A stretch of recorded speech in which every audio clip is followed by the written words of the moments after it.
Bonjour Xavier Moreau. Bonjour Christelle. Merci de nous accorder un petit peu de votre temps pour cette interview. Ces derniers mois, la situation des journalistes en Ukraine, y compris des journalistes étrangers, s'est fortement dégradée, avec beaucoup de journalistes qui se sont vus refuser l'accès au territoire ukrainien.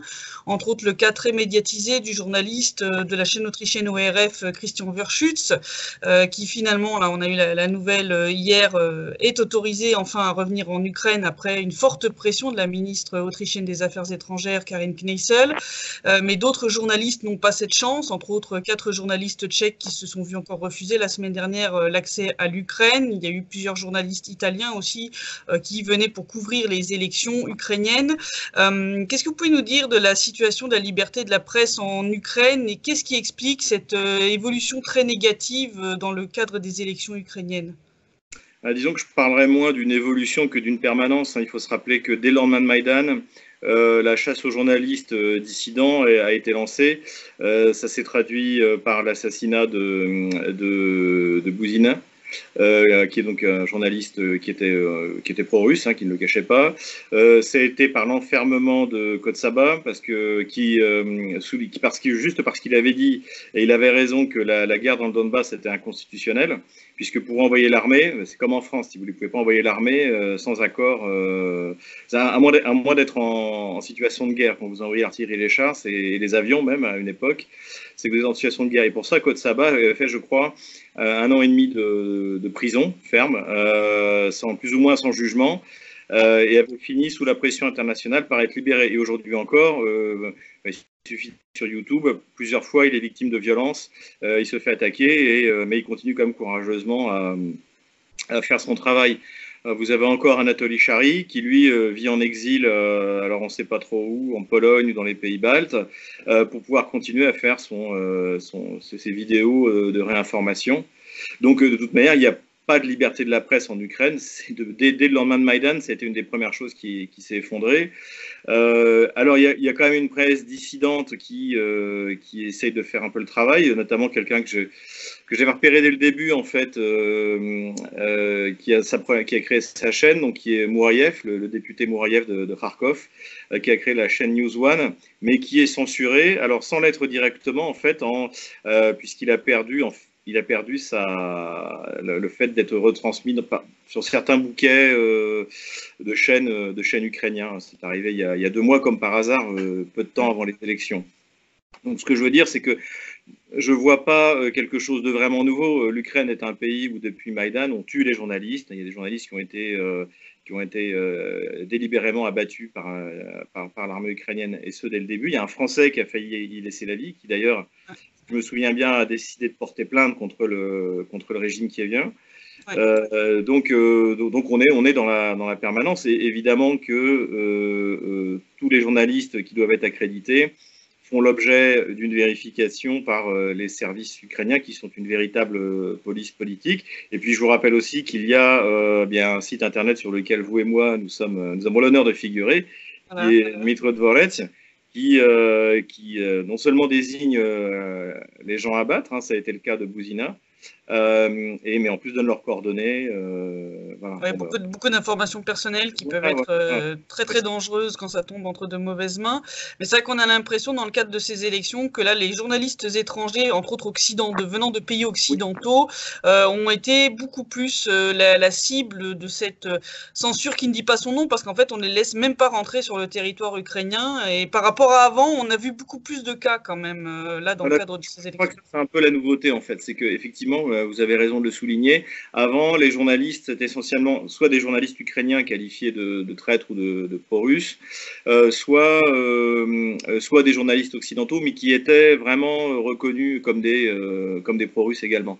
Et là, finalement, c'est un peu général. C'est-à-dire qu'il y a vraiment une peur du régime qui est bien, et bien que ce qui se passe réellement en Ukraine soit révélé à la presse occidentale. Et ce qui montre aussi la fébrilité du régime de Kiev. C'est-à-dire que, effectivement, il n'est pas exclu que Poroshenko pense à sauver son quinquennat, enfin son futur quinquennat, par la force, par un nouveau Maïdan, quoique je sois quand même très sceptique. Que si jamais c'est ce qu'il décide de lancer, dans ce cas, il faut trop chasser les journalistes. Mais après, il faut voir, c'est pas forcément uniquement que Poroshenko. Il y a aussi Poroshenko a fait le choix de la guerre. Hein. On peut rappeler au passage qu'il y a 5 ans, parmi les 10 points qu'il avait cités pour se faire élire, il avait dit en 3 mois qu'il ferait la paix avec la Russie. Donc il est parti sur un programme de paix, et à partir de la prise de Slaviansk, il a cru qu'il pourrait l'emporter par la guerre, et il est resté dans un programme de guerre, donc sans doute par un choix, un mauvais conseil qui a dû être fait soit par ses alliés. Moi, je pense beaucoup à la diaspora canadienne ou américaine, ukrainienne, dont les diasporas sont toujours plus radicales que les gens sur place. Et puis, malgré tout, il a fait le choix il a fait le choix de s'occuper des nazis. Et finalement, aujourd'hui, il est coincé. Il est coincé, et le problème, c'est que le premier tour a montré que le parti de la guerre pèse, allait à tout casser en additionnant Ryshenko, Poroshenko et Yashko, ça pèse quoi, 25%. Donc, en fait, ça veut dire que 75% du peuple ukrainien en a assez, quoi. En a assez. Ouais. Et en plus, on voit la répartition, géographique du vote. C'est comme d'habitude, c'est les fous de l'ouest du pays qui veulent continuer la guerre, et Poroshenko fait moins de 10% à Odessa, à Kharkov, à Dnipropetrovsk. Voilà, c'est l'échec complet du parti de la guerre, c'est l'échec complet de l'ukrainisation forcée. Donc effectivement, là, quand on en est à ce point-là, en soi, il s'en va. Je dirais à la limite, il s'enfuit, c'est ce qu'il a de mieux à faire, un peu à la Saakashvili, soit eh bien, il tente le coup de force. Est-ce que vous ne pensez pas qu'il pourrait tenter, parce que bon, on a vu clairement qu'il y a eu des fraudes massives déjà lors du premier tour, hein, pour lui permettre d'arriver jusqu'au second tour, entre autres dans le Donbass, hein, on a vu des taux de participation dans les partis contrôlés par Kiev qui sont littéralement impossibles, puisqu'en fait on a plus de la moitié de la population qui se trouve dans les territoires non contrôlés par Kiev, en République populaire de Donetsk et de Lugansk. On a vu des bourrages d'urnes, la présence des agents du SBU, les achats de voix sur les fonds de l'État, enfin tout y est passé. Est-ce que vous ne craignez pas qu'il pourrait carrément, malgré les sondages qui le donnent clairement perdant, les derniers sondages, j'ai vu, Zelensky est à 61% et Poroshenko à 24%, est-ce que vous ne pensez pas qu'il pourrait quand même tenter le coup vraiment de frauder massivement pour gagner le second tour? Ça ferait quand même une sacrée fraude, hein. Ouais. C'est que bon, j'avais démarré ma série d'articles sur l'Ukraine en appelant ça République bananière d'Ukraine, et c'est vrai que c'est une république bananière, notamment dans le traitement des journalistes, hein. Ça rappelle beaucoup l'Afrique de la décolonisation, mais je pense pas qu'il aille jusque-là. Et puis il faut voir quand même une chose, c'est que il y a derrière, il y a les bailleurs internationaux qui seraient, je pense, qui validerait un petit coup d'État à 1 ou 2% de manipulation. Voilà. Mais là, quand on en est à manipuler plus de 10%, ça me paraît énorme. À moins de doubler la population du Donbass, ou tripler la population du Donbass occupée par Kiev. Et la fermeté, j'ai du mal à y croire. En plus, il y a les villes. Il faut voir que toutes les grandes villes du sud-est de l'Ukraine ont à leur tête des partis pro-russes, ou du moins russo-compatibles. Et même Nikolaïev, où il y avait eu c'était un des rares partis, une des rares villes, la seule ville d'ailleurs, la seule grande ville du sud-est qui avait eu un pro-occidental.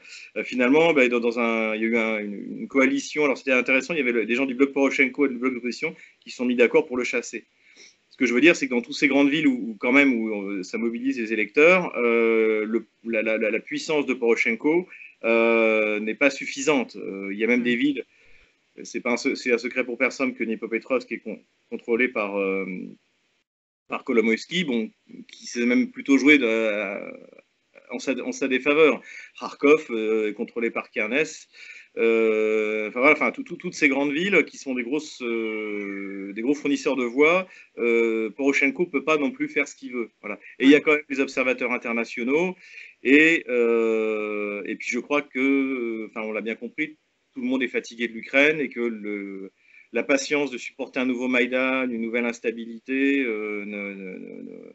ne réjouit personne. Donc je ne pense pas qu'il y ait il y aura peut-être des tentatives, je dirais, spontanées, ou alors ce à quoi on peut assister aussi, c'est que Poroshenko perd les élections, et que des gens comme Avakov ou Paroubi, qui ont du sang jusqu'au coude, même jusqu'à la nuque, hein, jouent leur va-tout en essayant de mettre la pression à Zelensky par les bataillons de représailles. Ça, c'est un scénario que j'avais évoqué dans une de mes vidéos, c'est tout à fait possible. L'homme qu'il faut garder à l'œil, qui contrôle une bonne partie des bataillons, c'est Avakov. Et lui, c'est comme Paroubi, il porte la responsabilité du sniping de Maïdan, du massacre d'Odessa, du massacre de Mariupol, de tous les massacres qui ont eu lieu. Enfin, la guerre, c'est eux. Donc, des gens comme Turchinov, Paroubi ou Avakov n'ont rien à perdre. Et si Zelensky est élu, la seule solution pour eux, c'est de lui mettre la pression par la rue. Et il faut voir de toute manière qu'au lendemain de l'élection, si Zelensky est élu, en tant que président, il pourra choisir le ministre de la Défense, le procureur général et le ministre des Affaires étrangères. Donc, quoi qu'il arrive, ses capacités seront encore limitées. Ce qui va être, à mon avis, décisif, c'est l'élection parlementaire à la fin de l'année, à l'automne. Et là, tout devient possible. Et je pense que Poroshenko a dit que si jamais il perd des élections, il se lancerait dans la bataille législative. Oui, pour essayer d'obtenir un siège de parlementaire qui lui assurerait une certaine immunité, quoi, en fait. Immunité, et puis il ne faut pas oublier que les réformes qu'avait fait Yanukovych, qui tentait à transformer la République ukrainienne en 5e République, on va dire, c'est-à-dire avec un fort exécutif, ces réformes ont été annulées par Maïdan, par l'Assemblée issue de Maïdan. Donc Poroshenko a eu tous les pouvoirs parce qu'il avait également le Parlement. Mais ce ne sera pas le cas de Zelensky. Donc, il sera quand même limité dans sa capacité d'action. À mon avis, ce qu'il va tenter de faire, c'est de nommer les juges de ces cours anticorruption, de ces structures qui sont réclamées par les Occidentaux, vont s'attaquer à Poroshenko. Ouais, oui. Ça, puisque Zelensky, lui, sa fortune, en gros, a priori, il n'y a pas de magouille. Il a fait fortune en étant un showman, comme on dit en Ukraine ou en Russie.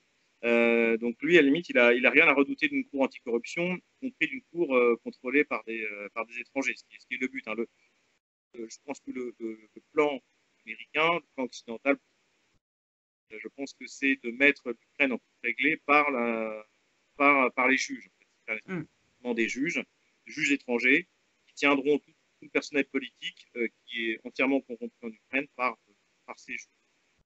Et donc, je pense que c'est ça il l'a dit, il a annoncé que c'est ce qu'il va essayer de faire, en attendant les résultats de l'élection législative, qui vont être, à mon avis, vraiment intéressants, parce que est-ce que Zelensky, qui est une espèce de Macron ukrainien, arrivera à transformer l'essai de l'élection présidentielle de la même manière que Macron a réussi à créer un mouvement à partir de rien, avec des nouveaux députés, des gens, donc il y aura un mouvement, une espèce de En Marche derrière Zelensky, ou est-ce que c'est les forces plutôt traditionnelles qui vont l'emporter? Quel va être le poids du parti des régions, des partis pro-russes? On a bien vu dans les élections de novembre 2015 que toute la Nouvelle-Russie, en fait, on part d'Odessa en montant jusqu'à Kharkov, tout le monde a voté pro-russe, on peut dire. Enfin, donc voilà, ça c'est des choses qui vont être, à mon avis, et surtout qui vont confirmer, contrairement à ce qu'a raconté Cyril Brett dans le Figaro, là, je viens encore il expliquait qu'en fait l'élection présidentielle allait démontrer que justement la coupure fondamentale entre les Ukraines, principalement l'Ukraine du Sud-Est et l'Ukraine de l'Ouest, n'existait plus. Là, on a vu oui, avec... on voit avec la carte du premier tour, déjà, est effectivement extrêmement flagrante. On voit vraiment une différence fondamentale entre le vote de la partie ouest, la partie centrale de l'Ukraine et de la partie sud-est. Si on regarde un petit peu les analystes russophones, la plupart en tout cas s'accordent à dire que ce soit Zelensky ou que ce soit Poroshenko, l'Ukraine en gros fonce vers le gouffre et que en gros Zelensky ne ferait que retarder en fait l'agonie de l'Ukraine. Ce qui ressort de pas mal d'analystes, c'est en gros de toute façon l'Ukraine est foutue. Avec Poroshenko, ça sera juste au moins plus rapide, et puis comme ça, on en finit une bonne fois pour toutes, quoi. De toute manière, c'est ce que j'avais. Le processus qui se produit actuellement, il a commencé il y a 5 ans, et je crois qu'on faisait partie de ceux qui l'ont à peu près tout de suite analysé. on ne peut pas construire une Ukraine contre la Russie. C'est impossible, c'est historiquement impossible. Staline a essayé dans les années 20, ça a échoué. Donc voilà, on sait que ça ne marchera pas, et c'est ce qu'ils ont essayé de faire. Et le seul moyen aujourd'hui de reconstruire l'Ukraine, alors si on ne veut pas admettre, comme le dit Vladimir Poutine, que les Ukrainiens et les Russes c'est Adin Narod, un seul peuple, hein, c'est de reprendre le mythe soviétique, c'est-à-dire que en fait c'est deux peuples séparés, mais Bratsky Narod et des peuples frères. Voilà. On pourrait essayer de reconstruire quelque chose là-dessus. Le problème c'est que est-ce qu'il est temps de faire ça? Je n'y crois pas. De toute manière, Zelensky n'aura pas les mains libres. Il risquera même sans doute de se faire assassiner si jamais il décide de faire ça. Et de toute manière, ce que j'avais analysé dès le mois de la vidéo sur la question, je crois, sur les élections ukrainiennes, c'était avant Noël, le grand vainqueur dans une semaine, c'est Vladimir Poutine. Enfin, c'est la Russie. Voilà. C'est-à-dire que si ça a eu été, comment elle s'appelle-t-elle, Madame Timoshenko, Zelensky ou Poroshenko, le résultat sera le même. Soit on aura un candidat, soit Zelensky décide d'appliquer les accords de Minsk, auquel cas c'est l'autonomie du Donbass, auquel cas ça va lancer le signal de l'autonomisation générale de l'Ukraine, c'est-à-dire que l'Ukraine utile, c'est-à-dire les ports et l'industrie, toutes ces régions-là vont devoir devenir autonomes, donc il n'y aura plus d'impôts qui va remonter à Kiev, donc en fait on aura une espèce de Suisse extrêmement décentralisée. Et puis surtout, Kiev cessera de pomper la richesse de l'Ukraine utile. Il ne faut pas oublier le slogan à Kharkov. On fêtait il n'y a pas longtemps le soulèvement de Kharkov, qui a été le premier après Maïdan. C'était Khwatit Karmil Kiev. Arrêtons de nourrir Kiev. Donc, par ce processus, alors ça sauvera, je pense, dans ce cas-là, l'Ukraine en tant qu'entité. Mais l'Ukraine ne sera jamais une nation. Ça c'est clair, ce sera définitif, ne rentrera dans aucun accord international, que ce soit l'Union européenne ou l'OTAN. Et donc, dans ce cas-là, c'est une victoire russe. L'économie ukrainienne de l'Ukraine utile, encore une fois, va naturellement de nouveau se tourner vers la Russie. Et donc, voilà, donc ce sera une victoire russe. Et deuxième solution, effectivement, soit Poroshenko l'emporte, soit Zelensky l'emporte, mais il est contrôlé par les radicaux. Et bien, le processus va continuer jusqu'à la banqueroute ukrainienne, parce qu'encore une fois, on est dans ce que j'appelais le mur de 2019. Il va falloir rembourser, alors oui, il va sans doute y avoir des pressions, il y aura un accord qui va être trouvé, mais ce que je veux dire, c'est que toute la richesse produite par l'Ukraine, et il n'y a pas grand-chose, va être utilisée pour payer les intérêts de la dette ou la dette. L'Ukraine va perdre entre 3 et 4% de son PIB à la fin de l'année, puisque Nord Stream va être construit. Voilà. Et non seulement il y a Nord Stream, mais il y a également Turkish Stream. Donc finalement, l'Ukraine n'aura sans doute même pas assez, devra payer pour continuer à avoir du gaz russe pour s'approvisionner soi-même. Donc tout ce système de chantage qu'il y avait vis-à-vis des Occidentaux, vis-à-vis de la Russie, tout ça va disparaître d'ici 8 mois. Donc voilà, donc c'est la fin.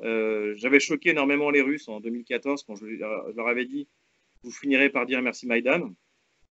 Et je pense que là autour de moi j'ai des amis qui ne comprenaient pas pourquoi je disais ça, et là ils comprennent. Et on comprend toute l'intelligence de la stratégie du Kremlin. Parce que le Kremlin, c'est à l'ancienne, hein, c'est les tendances lourdes historiques. L'Ukraine, c'est la Russie, on le veuille ou non, sauf cette partie de l'Ouest qui a connu une histoire totalement différente depuis la chute de la Rousse de Kiev, qui a évolué au sein de la Pologne, Autriche-Hongrie. Voilà, donc c'est bon. Voilà, ethniquement, c'est plus des héritiers de la Rousse. Voilà. Mais voilà, en dehors de cette partie qu'on peut redonner à la Pologne ou rebaptiser l'Ukraine, parce qu'ils voudront, mais le reste eh bien, est voué à être rattaché à la Russie. Donc cette partie, cette Ukraine utile qui va d'Odessa à Kharkov se rattachera naturellement, pas forcément au sein de l'État russe, hein, je veux dire, on parle d'espace, hein, d'étrangers proches, comme on disait aux années 90. Et puis l'Ukraine du centre autour de Kiev, comme d'habitude, ira du côté du plus fort et du plus riche. Et, et donc se rattachera à cette Ukraine utile. Voilà, moi, je verrais bien par exemple, une ville comme Kharkov avec un destin un destin d'espèce de grande capitale régionale. Il ne faut pas oublier que jusqu'en 1934, je crois, Kharkov a été la capitale de la République socialiste soviétique d'Ukraine. Je verrais bien Kharkov avec un gros rôle de capitale régionale, un Donbass réunifié, pas forcément rattaché à la Russie, mais en tout cas rattaché de facto, hein, un peu comme l'Abkhazie et l'Ossétie du Sud. Si vous l'aviez vous-même évoqué, l'intégration économique qui se poursuit, qui en plus est facile parce que le Donbass a toujours été intégré économiquement, soit dans la Russie, soit dans l'URSS. Donc voilà, je pense que les choses évoluent plutôt dans le bon sens. Malheureusement, il y a toujours des morts, il y a toujours des bombardements. Et heureusement que vous êtes là pour en témoigner. Mais le processus continue et voilà, tout ce qu'on a analysé ces 5 dernières années se produit parce qu'il y a des tendances lourdes contre lesquelles vous ne pouvez rien, à moins, encore une fois, d'organiser l'épuration ethnique de l'Ukraine, qui reste le fantasme des élites poroshenkiennes. Ouais, Vienne et Avakovienne, voilà, c'est la fameuse solution croate qui a encore été exprimée. Voilà, je pense que... Ouais, ou encore récemment par Irina Farion qui a déclaré qu'il n'y a pas de russophones en Ukraine, que ce sont soit des esclaves, soit des occupants. Voilà. Bon, on est toujours dans cette même dialectique. Hein, ce qui est pas mal d'ailleurs pour une ancienne membre du Parti communiste au département idéologique. C'est une belle reconversion du bolchevisme au national-socialisme. Mais comme quoi, il y a des proximités entre ces deux totalitarismes. Et donc, oui, c'est bon, c'est assez délirant, mais ce qui est délirant, c'est qu'elle puisse le dire sur une chaîne de télé ukrainienne. Alors, ce qui est aussi intéressant, c'est que Poroshenko a quand même réagi en disant que lui-même était russophone. Parce que la leçon qu'on tire du premier tour, c'est que Zelensky, qui a fait sa carrière en russe, hein, notamment la fameuse série, qui est très drôle d'ailleurs, la série télévisée où il joue le rôle du président ukrainien, c'est en russe. Hein. Qui s'exprimait contre l'interdiction de la langue russe, etc. Et donc Poroshenko était obligé pour essayer de ne pas perdre complètement tout cet électorat, de se déclarer en tant que russophone. Donc ça valait son pesant de c'est assez intéressant. En tout cas, merci beaucoup Xavier pour cette interview. Merci de nous avoir accordé un petit peu de votre temps. Et puis, je pense qu'on refera régulièrement ce genre d'interview sur l'analyse de la situation, puisque cette année, beaucoup de choses vont bouger pour l'Ukraine. Et donc, il y aura besoin de votre éclairage. Merci à vous. Je vous dis à bientôt à Donetsk pour les fêtes de mai. Oui.